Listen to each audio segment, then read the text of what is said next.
Good morning and welcome to Visit Scotland's Engagement Department's first business support webinars.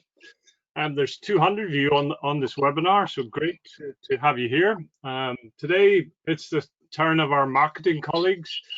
And from this webinar, what we want you to do is get an understanding of what marketing you can do right now. And most importantly, ensure you are front of mind when we start to reopen. But first, before we go to slide 2, could I just give you some help? We're really keen that there's lots of questions asked of us. What we'll do is we'll try and answer those as best as possible. If there's loads, we'll answer as many as we can, and then we will reply to the ones that we haven't, and we'll post it on VisitScotland.org under the digital tab in the COVID advice section. That's the COVID advice section. There'll be a little section for digital, and we'll respond to any questions that we haven't managed. So in order to raise a question, you'll notice on your little control bar on the right, there is an orange button with an arrow, might be pointing to the left. If it is pointing to the left, click on it and it'll open up a control bar.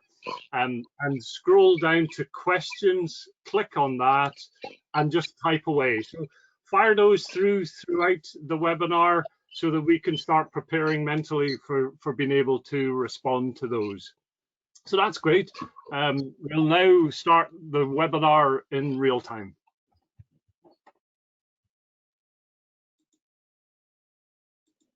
Good morning, everyone, and thank you very much indeed for joining this webinar today, looking at how to keep marketing your business in this new world where we're all working together across the phases now of reset, restart and recover.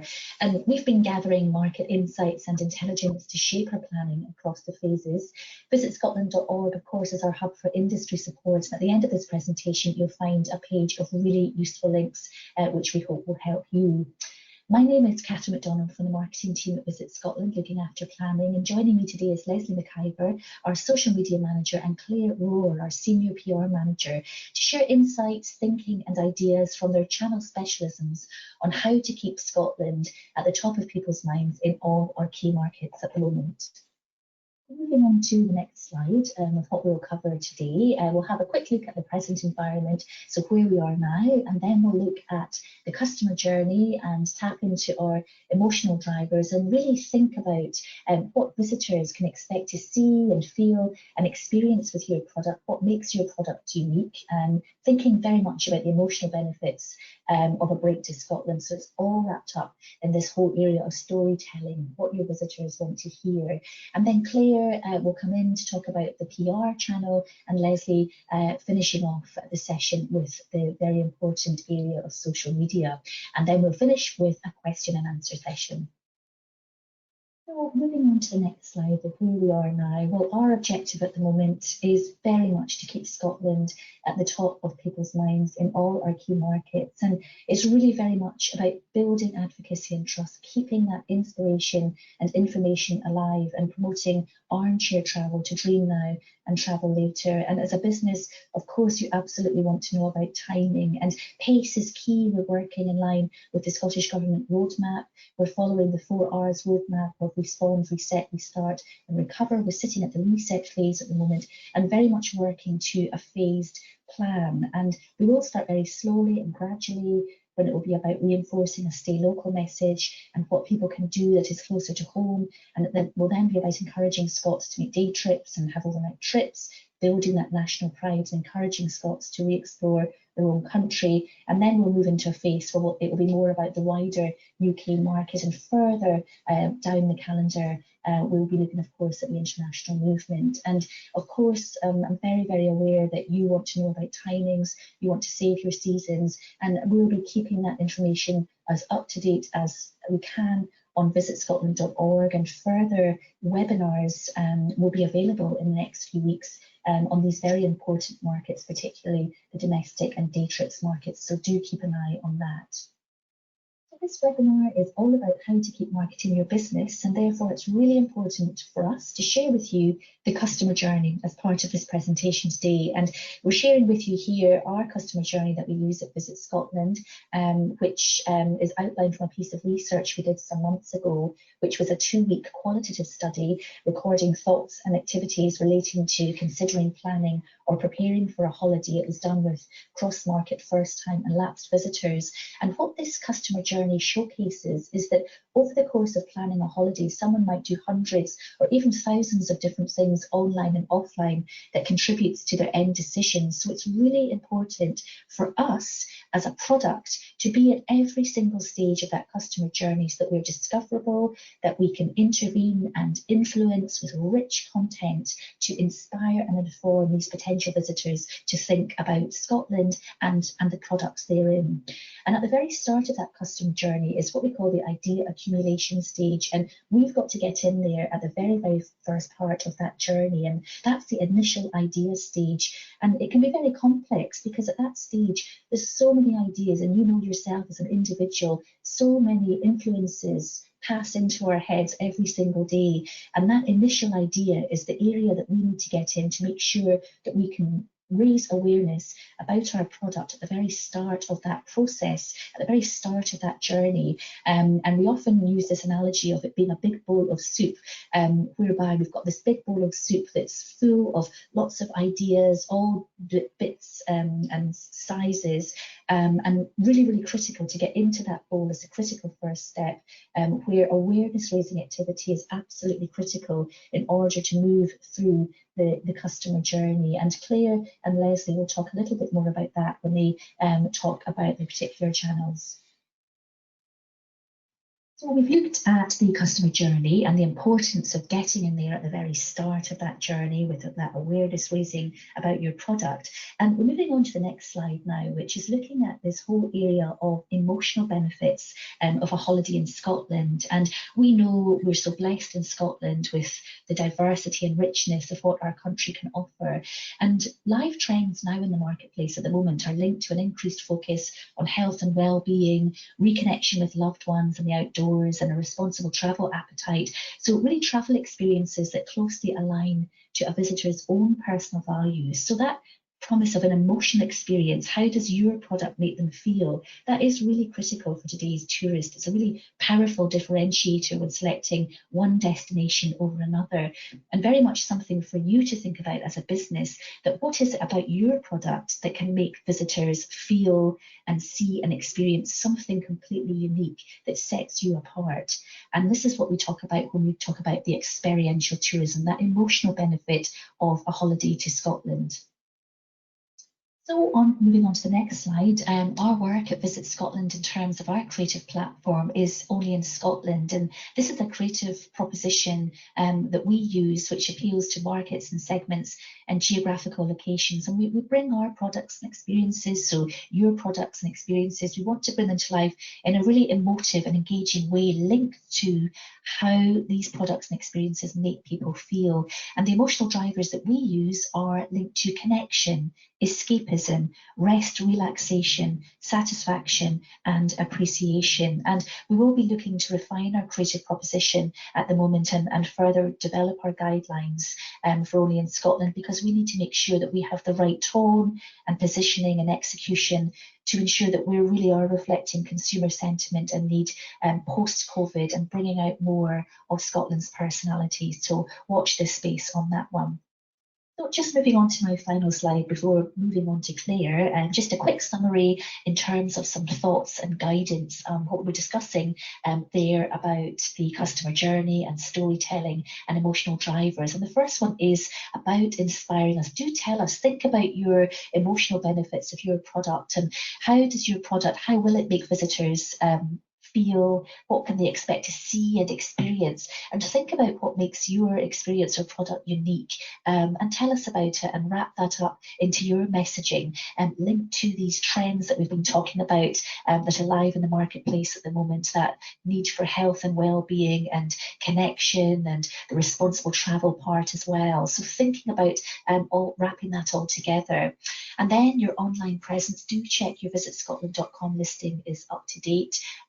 And of course, it's so important to review and optimize your digital footprint to make sure that you're discoverable. Think about that customer journey. You want to be discovered at every stage of the customer journey. The tailored messaging, thinking about your audience. So we talked at the beginning of my deck there about the audiences that we'll be looking at as we move across the phased approach. It will be the Scots and the UK market, the first markets that we'll be looking at for recovery. And remember that Scots, and people who choose to live in Scotland, it's their homes. They wouldn't necessarily see themselves as visitors. So messaging needs to reflect this, just to add that in.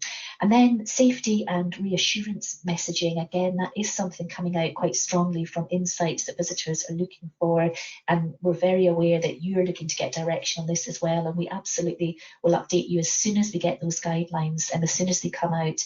And we will give you that across the relevant channels. And of course, that will be available on VisitScotland.org. So we are very, very acutely aware of that's a really key and important one. But ultimately the championing your region area. And this is just about thinking about collaborating and supporting other businesses in your area. We know that many of you do it. We're very aware of that. Visitors are more likely to take a day trip or overnight visit to a region if they know there are a few things on offer that they can do. And again, we're very aware at this phased and staged approach that some businesses may not be available for opening at the same time as other ones. So again, it's thinking about how we can cross-promote different products and businesses in the region. If it is perhaps an accommodation provider that knows of a food and drink supplier who might be delivering to your doorstep, how can we join together and help you cross-promote on that side? And also as well linked to championing your region, we're very aware of the work that the DMOs do as well. So again, just to add that in. And finally there, keeping your practical information up to date. Again, that's come through from some of the research that we're reading, that practical information about opening hours and extending the season and when they will be able to come and visit is absolutely key and required by the visitors. So once we're in a position where we're able to advise and update on these messages about opening, then that practical information content is something that would be great to have updated. So that's just a very, very quick update and introduction from myself. I'm moving on now to my colleague Claire in our consumer PR team. So thank you very much for listening. Thank you.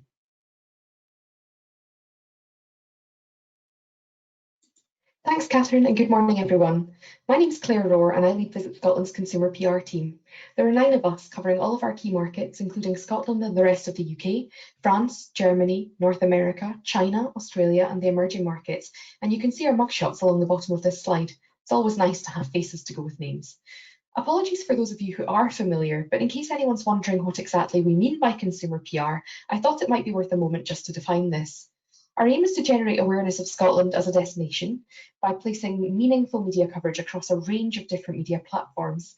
This could be anything from newspaper travel sections to travel and lifestyle magazines, TV and radio shows, or working with social media influencers.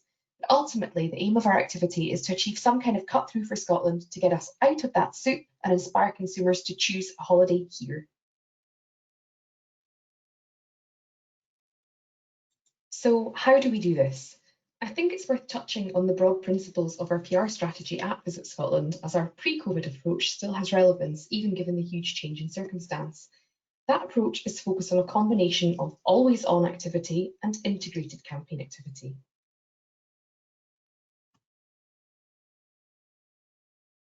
What do I mean by always-on? In the main, I'm referring to media relations. This is a very traditional approach to PR, but nevertheless plays a key role in achieving coverage that gives Scotland both reach and staying power through search and index content, and it has the capability to inspire over longer periods than paid media typically could. Some of the tactics that we employ include media visits, which gives the journalist a real, authentic, first-hand experience of the destination and its people, events, meet the media around tables, which gives us the opportunity to get tailored pitches in front of a volume of target media in one go, so it's both time and budget efficient. Proactive comms in the forms of press releases and media easings, and responding to lots of reactive inquiries which come to us via lots of different sources. It's important to consider carefully why you employ media relations tactics and what success might look like. Once upon a time, success meant high volumes of coverage across a very wide range of media titles. However, our approach to media relations at Visit Scotland has evolved and success looks a bit different. As Catherine set out, we know more about our consumer audiences than ever before, and with that comes the responsibility to review carefully how we reach them. With that in mind, we've diversified our target audience segments to extend the pipeline of people who may consider a holiday in Scotland. An example would be engaging emerging, typically younger, affluent audiences via more contemporary or evolving media platforms. We focused our media engagement to reach a much smaller target group for each audience in the market, aiming to generate greater impact with multiple placements of the same title. We also complement print and digital editorial where we can with video that positions Scotland as vibrant, dynamic, exciting and unique. And it's with this approach that we're more likely to captivate audiences by hitting the right people with the right messages at the right time. We also do integrated campaign activity. Inclusion of PR as part of that campaign mix, rather than doing standalone PR campaigns which have limited impact without paid media backup, and the continuing ascension of native advertising offers gentler, less obtrusive paid media encounters for consumers that are focused on storytelling and really focused on user experience.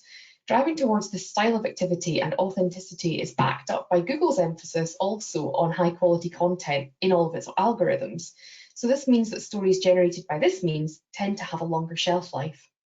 This kind of activity is useful from a PR perspective because it helps to develop brand and destination awareness through our campaigns and because it can open up access to new audiences via brand and media partnerships. It also allows us to seek editorial collaborations that we may not otherwise be able to secure, identify relevant ambassadors to target lifestyle media in a new way, identify collaborators in the influencer space. It allows us to pitch story hooks that complement a product offering, which might be bookable. And it plays a greater role in owned content development and sharing as well. So that was then, and this is a very different now that we're all facing or could ever have anticipated. Obviously, current restrictions on travel have had a massive impact on consumer media as well as the global tourism industry, and I thought it might be useful to share 5 key takeouts coming from our media, as these give another indication of consumer interest and intention. Number 1, firstly, the most positive thing to say is that there's still a massive appetite for travel stories and content, and this is true across the UK, Europe, North America and beyond. Secondly, out of this crisis will come a hyper-local awareness of what you have at home. We'll have a greater appreciation of what's in our own back garden. 3, this in turn will lead to a change in how we think about international travel and the need to see tourism as a value exchange amongst travellers, industry and community, resulting in a more circular economy with community at its heart. According to the media, this is a time to shine a spotlight on local businesses and showcase transformational travel at its best. 4, what might have been done behind closed doors now needs to be done in the open. Businesses need to clearly showcase their hygiene, health and safety standards to build consumer trust and provide reassurance. And 5, many media outlets continue to speak consistently about the need to depict travel as a force for good, viewing the crisis as a turning point for the industry. This also plays into the importance of values-based stories. Catherine has already shared Visit Scotland's phased marketing recovery plan, and this is just a snapshot of how PR fits into that, aligning our activity with core messaging and the movement of people. One point to note is that while it's not anticipated that visitors from long-haul markets such as the US and Australia will be able to travel to Scotland until some considerable time down the track, many of the media that we work with in these markets plan their editorial calendars with long lead times, often 12 to 18 months out. So now is the time to be pitching and securing 2021 travel stories for Scotland. These are just some examples of Scotland coverage that we have achieved during lockdown from across the globe, with lots more in the pipeline as we move through the phases of recovery. So what else have we learned about what PR pitches need to look like in order to be picked up successfully during this time? We need to show, not tell, what makes a destination distinctive. Share people's stories in a way that's real and authentic, with mission and purpose, to set the destination apart from all the others who are also vying for column inches and consumer dollars. Now more than ever, our story-led approach will tie into these broader trends and current affairs, highlighting Scotland's responsible travel credentials with community at the fore, and positioning Scotland as a relevant choice of destination. The notion of responsible travel is now just travel. We remain conscious of seasonality and regional spread, but in the immediate term, this must be secondary to community readiness and sentiment. And communication in the current environment needs to provide information in a timely way that's relevant and truthful, and provide transparent communications to customers.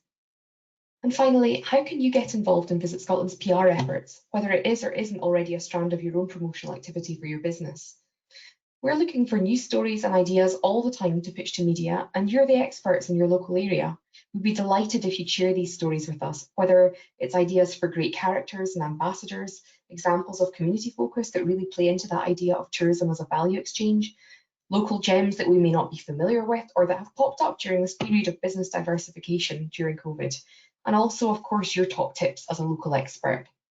The one thing to always keep in mind is that a great story needs to have a hook, that quirky angle or piece of magic that makes a journalist want to run it.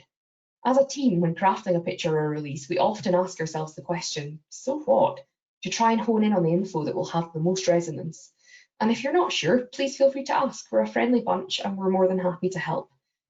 Thanks very much for listening. Next this morning, I'm going to pass you on to my colleague Leslie, who will cover social media.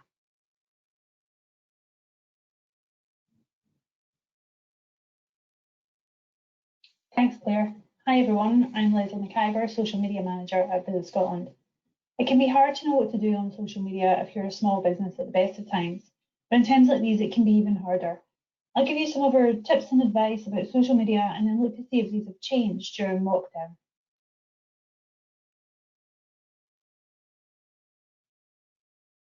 But first, back to that soup that Catherine was talking about. It's in this soup that social media can have a really big impact. Instagram report that people come to their channel to find inspiration and that nearly 1 million accounts search for travel-related hashtags every week.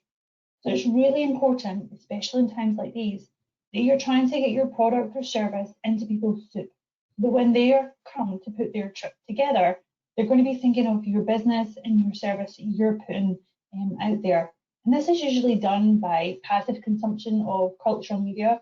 So people just scrolling on Facebook or through Twitter, Instagram, and hearing about or seeing it from friends and family if they've used something like that before, if they've been to your place of business, and sharing this on social media.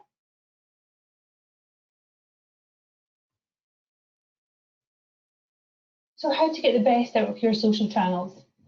Tailor your posts. You'll have a different audience on each channel. Play to their strengths. This means that you might have to look to tweak one piece of content that you've made for it to work on the different channels. And also, don't feel that you have to be on all social platforms. Having one or two really good channels is far better than trying to be on Facebook, Instagram, Twitter, TikTok, YouTube, Twitch. Just pick the channels that are relevant for your business and do them really well. So if you don't really have something to film, then probably YouTube isn't the place for you to be where everyone's making films. The content is really important as well. You might have all have heard the saying that content is king, but in social media circles we say content might be king, but engagement is queen and she rules the house. Without engagement on content, you might as well have not posted it. Content needs to be something that your audience wants and not what you want them to want. And remember that it's not all just sell, sell, sell. You don't have to link to your website in everything that you do. Mix it up with different types of posts. So if you've just put out a sales post or an offer, make sure that your next post is something that people can just consume. It's just a nice picture or a video or something that they don't have to take an action on. Keeping it nice and mixed up will keep your audience engaged and keep the algorithms liking your posts.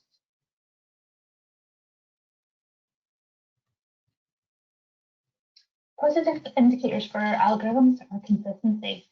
There's no right or wrong amount of posts that you can do, but just be consistent. Don't post 10 posts all at once and then nothing for 3 weeks.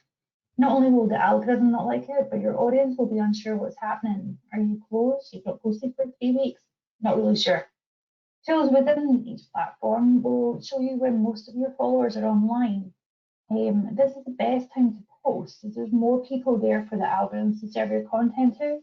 So if you're looking, you see one of these graphs, you see that maybe most of your audience is online at about 7 p.m. Post it just before 7 p.m. so that gives the algorithms the maximum amount of people to serve your content to. And social platforms are just that, they're social. Make sure that you're responding to questions, comments, and things that people are sharing with you. This can really help build relationships between brands and consumers. And always have a look and see what others are doing. This is the best way to learn and get ideas for your own content. Make sure that you're reviewing what you do as well. Did you try something and it didn't get any engagement or reach? Well, never mind, it's something that your audience doesn't want just now, but they may want that type of content in the future, so remember that. And if you did have something that worked well, try and have a look to see what this was. Was it the type of posts, the time you posted? Did you use emojis, hashtags? And then try and tweak each element until you know what it is that your audience likes to engage with, and then try repeating that over and over until you've got this little successful formula if you know what it is that your audience wants. So what's changed? Well, you might not be able to have the same consistency that you had before. Your business might be closed, or you might just not have anything to post about at this time. But being inactive comes with a price. You run the risk of not being served to your followers and having a big drop in engagement. Ultimately, the algorithms won't show your content. Try and always post something, even if it's just each week, to let your audience know that you're still there. You can even schedule these posts in advance if you're able to do so. For example, Facebook, you can do that in the native platform. But being present in some way on your channels will really help you when things start to get back to some sort of new normal.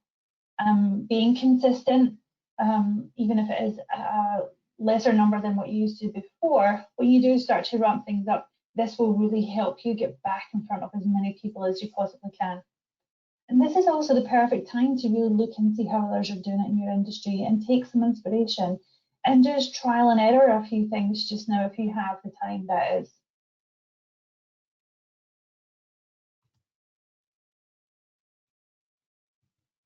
So to sum things up, remember that all channels are different, and really get to know your audience and who it is that you're talking to so you can tailor your messages. Consider your tone of voice. Is it appropriate during this time? And be creative in trying new things. Take inspiration from other brands and see if they can work for you. Remember to always analyze your posts so that you know what's working and what's not, and try and repeat those things that are working. And just now, keep posting. Even if it is just one post a week or something like that, just make sure that the algorithm knows that you're still there and that your consumers that you've worked hard to get following your pages, they know that you're still there. So when things go back to normal for you and you're able to promote your business, you'll be able to still use your social channels and get served to as many people as possible. Thanks very much for listening. I hope this has been of some help for you. Thank you. Bye. Hello there. Well, hopefully you got lots from that webinar. There are a few questions have come in, and I'll ask those just now. But in the meantime, if there's anything you wish to ask, then please use that part of the control tab and type in your questions. There's one particular question which I thought would be is very relevant, so I think it was Emily that asked it. It was to support tourism businesses to reopen and reassure visitors. Will Visit Scotland be creating a kite mark to highlight businesses adhering to physical distances? So I suppose this is going to be really important, being able to communicate that to our visitors. And we've been working with Visit Britain, Visit England, all the visits to work out a process of doing that. So I suppose a simple answer is yes, we are, but in conjunction with all of the UK, so that our visitor doesn't have to work out a different symbols for different countries.